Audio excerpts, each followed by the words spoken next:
races. One of I was trained as a structural Marxist by Teresa Brennan, and I love Karl Marx. They want the same thing as the Americans during remember, the American Revolution is a middle-class bourgeois revolution. It is middle-class white men who do not want to pay taxes to England.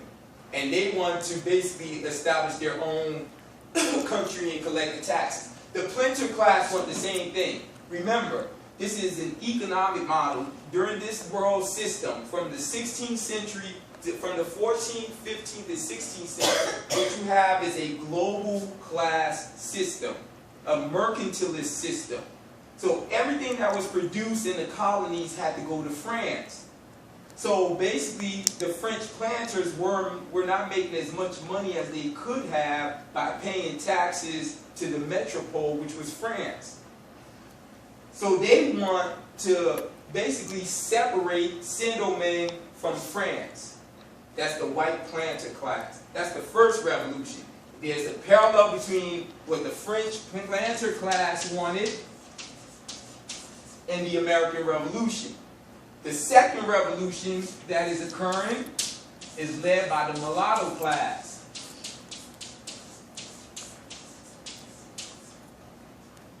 The mulatto class owns slaves, they are racist, and all they want are political rights from the metropole.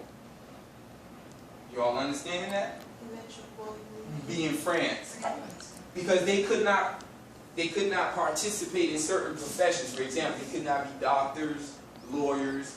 So what the French planter class would use them would be slave patrols. And also it was like for the recognition of citizenship, because at that time they couldn't participate like in election. Yes. Also, and when we are thinking about citizenship, we are referring to the civil, the political dimension of citizenship, to be elected or to participate in the running of the colony. Yes, it was a problem.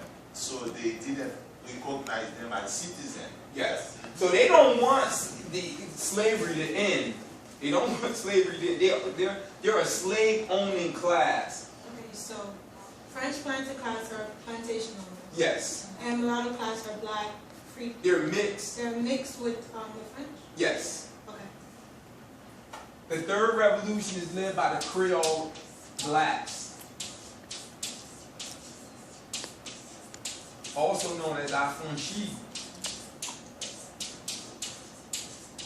They wanted, I know that they wanted the rights as well, but They're also a slave-owning property class. They don't have as much rights. So basically look at it as a hierarchy. It's a social hierarchy. They have less rights than the French, so their rights descend. You understand? So the French plantation class has more rights than the mulatto class. The mulatto class has more rights than the Creoles.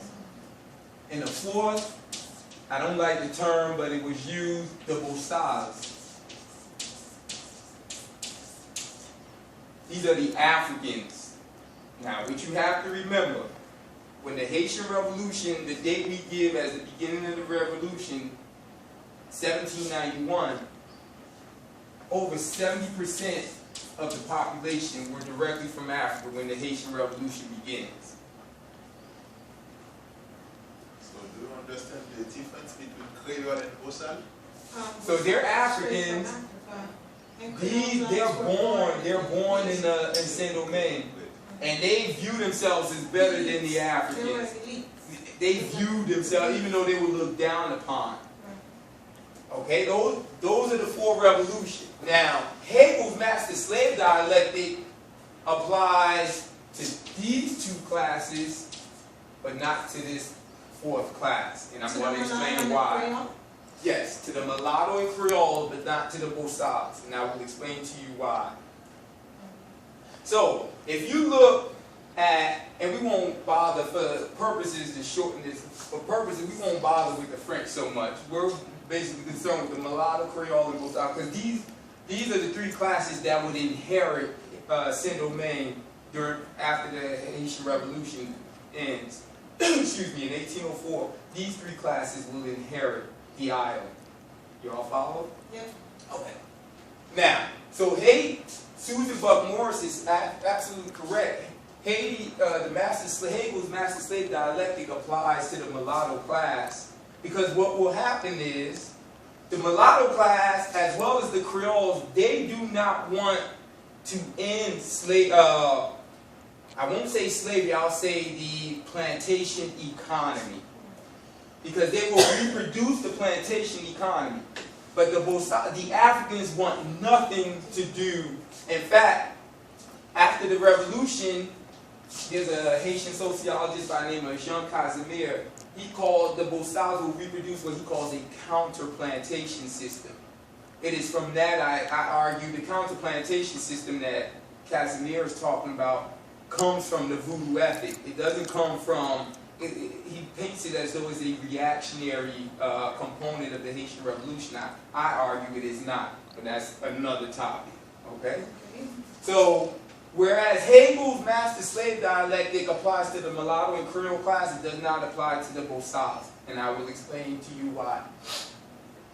So what you have is, when the Haitian Revolution began, you have the mulatto class who want to maintain the plantation economy, the Creole blacks who also want to maintain the plantation economy, and the Boissage who want nothing to do with the plantation economy.